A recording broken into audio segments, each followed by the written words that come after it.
जी hello दोस्तों, मैं हूं कमर चीमा। उम्मीद है आप लोग ठीक होंगे। दोस्तों, अगर आपने चीज़ नोट की हो कि कनेडियन जो गवर्नमेंट है, नई लिबरल गवर्नमेंट ही है, वो चाइना के और इंडिया के बड़े करीब हो रही है। और कनेडियन पीएम मार्क कार्ने जो हैं वो बीजिंग दौरे पे हैं, चाइना में हैं। और उन्होंने एक लफ्ज इंट्रोड्यूस कराया, a new type of strategic partnership. A new type of strategic partnership का उन्होंने लफ्ज जो है वो इंट्रोड्यूस कराया है। मकसद क्या है इसका? इसका मकसद क्या है? ये जो चाइनीज़ प्रेसिडेंट उनको वेलकम कर रहे हैं, वो कह रहे हैं जी चाइना की जो इकोनॉमिक डेवलपमेंट है वो बेसिकली फॉरेन इन्वेस्टमेंट के ऊपर भी डिपेंड करती है। और वो चाहते हैं कि चाइना कनाडा के जो ताल्लुकात हैं वो एक्सपैंड हों और कैनेडियंस जो हैं वो चाइना के अंदर आके इन्वेस्टमेंट करें। और अच्छा, मज़े की बात ये है कि ये वही कनाडा है जिसके फॉर्मर प्राइम मिनिस्टर जो हैं जस्टिन ट्रूडो, उनको उनके इंडिया के साथ ताल्लुकात भी ख़राब हो गए थे अपने आखिरी दिनों में, और चाइना के साथ ताल्लुकात भी जो है वो उनके ख़राब हो गए थे। तो वो एक बड़ा उस वक़्त सिचुएशन ऐसी पैदा हो गई कि उन्होंने उस वक़्त जब इंडिया के अंदर वो ट्रांसनेशनल रिप्रेशन वाला वाक़या हुआ, तो उन्होंने इंडिया के बारे में कह दिया जी कि ये तो हमारे मुल्क के अंदर इंटरफेरेंस कर रहे हैं, यहाँ पे इनकी गवर्नमेंट के लोग इन्वॉल्व हैं। और हालात ये ख़राब हो गए कि मोदी साहब जो हैं और उनकी गवर्नमेंट ने एक टफ लाइन ले ली। ठीक है। अब सुनने में आया कि मोदी साहब भी कनाडा जा रहे हैं किसी वक्त। और दूसरी बात यह है कि बल्कि गए हुए थे और उन्होंने कहा कि जी हम G20 जो है उसमें मोदी साहब को G7 में मोदी साहब को बुलाया गया। क्यों बुलाया गया?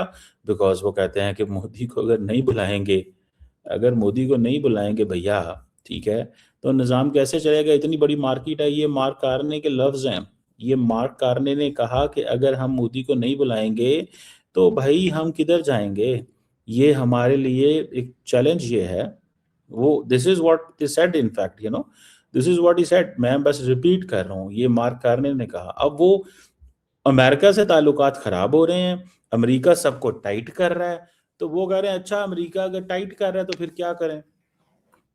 अमेरिका सबको अगर टाइट कर रहा है तो क्या करें? ठीक है। और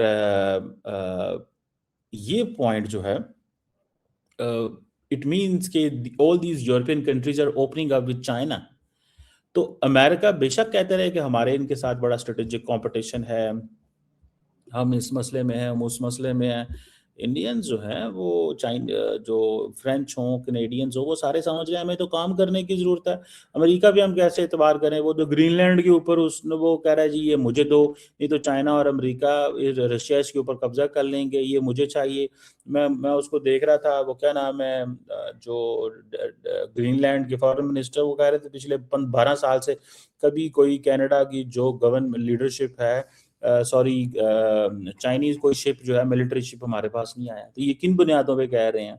तो ये चीज़ें जो हैं बेसिकली ये तमाम वेस्टर्न कंट्रीज़ कह रहे हैं कि अगर तो आप हमें डरा रहे हो चाइना से, तो भई ना डराओ। उसकी वजह ये है, और हमारे ऊपर टैरिफ लगा रहे हो, हमें मज़ीद चाइना के करीब कर रहे हो। तो ये फैक्टर्स हैं, these are very serious factors by the way, one can not ignore these things. और जो ट्रम्प एडमिनिस्ट्रेशन है वो टाइट कर रही है सबको। वो नहीं देखती G20 के दोस्तों को, G7 के दोस्तों को, अब इसलिए इंडिया को। तो ये बेसिकली सारे मजबूर हैं, तमाम ममालिक, और मजबूर इसलिए हैं कि वो कहते हैं यार जैसे-तैसे भी है, बस अब टाइम गुज़ारें। ये 4 साल हैं, अगली दफ़ा नई गवर्नमेंट आ गई, अमेरिका ने हमारे ऊपर टैरिफ लगा दिए तो हमारे लिए फाइनेंशियल प्रॉब्लम्स होगा। और कनाडा जो है उसकी बड़ी मज़बूत इकोनॉमिक टाइज़ हैं अमेरिका के साथ में। जो 75% जो चीज़ें कनाडा बनाता है वो अमेरिका जाती हैं। ठीक है जी। कनाडा चाइना के साथ वो ताल्लुकात नहीं है, बिकॉज़ 2018 में अगर आपको याद हो, जो हुआवे का जो एग्ज़ीक्यूटिव था, उनका नाम था वंज़ू। मेंग वंज़ू हुआवे का जो एग्ज़ीक्यूटिव था, उसको कैनेडियंस ने डिटेंशन कर ली थी। और फिर उन्होंने क्या किया कि 2 कैनेडियंस को एस्पिनॉज चार्जेस पे पकड़ लिया था, कैनेडियन चाइनीज़ ने। तो ये चीज़ें जो है ना वो हुई। और अब कैसे चाइना और कनाडा के ताल्लुकात दोबारा ऊपर जाएँगे? एक तरफ ट्रेड फ्रिक्शन है, बाकी चीज़ें भी हैं। अब कनाडा और फ्रांस और बाकी, अच्छा, नॉर्थर्न हेमिस्फीयर में कनाडा और बाकी जगहों में फ्रांस जो है वो जर्मनी जो है वो टेकिंग द लीड। वो समझ रहा है कि हमें we need to diversify ourselves, we need to look elsewhere as well. America के अलावा भी हमें अपनी मार्केट्स देखनी चाहिए। और ट्रंप एडमिनिस्ट्रेशन ने 35% टैरिफ लगा दिया है जो नॉन एनर्जी इंपोर्ट्स थी कनाडा से, जिस पे कनाडा ने भी काउंटर मेजर्स दे दिए थे। अब वो 4 दिन के लिए आए हुए हैं, तो 4 दिन के लिए अगर वो आए हैं तो इट मीन्स के दे हैव अ व्यू कि भाई आप हमें इस सेंस में। अब कैसे देखते हैं, ये क्या करते हैं, दिस इज सिग्निफिकेंट।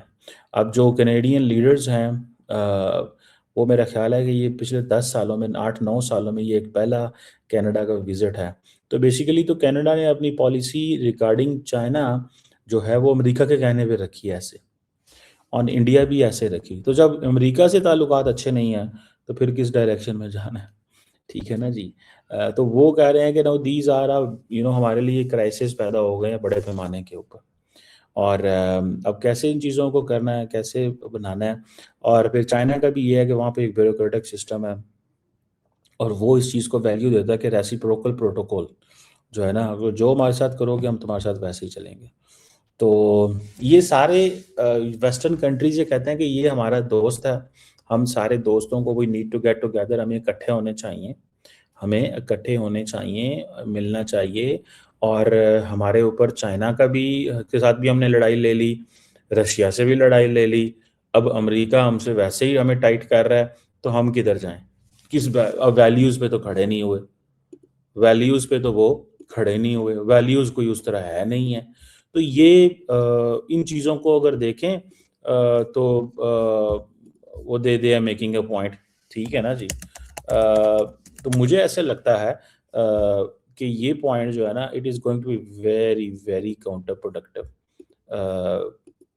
मुझे ये कम अज़ कम लगता है कि वाकई बात तो सही है कि हाँ भाई, दोनों साइड पे अगर आपके ऊपर हमला हो गया है तो मतलब कैसे चीज़ें जो हैं वो चलेंगी। मुझे ये पॉइंट जो है ना बड़ा वैलिड लगता है तमाम मुल्कों का।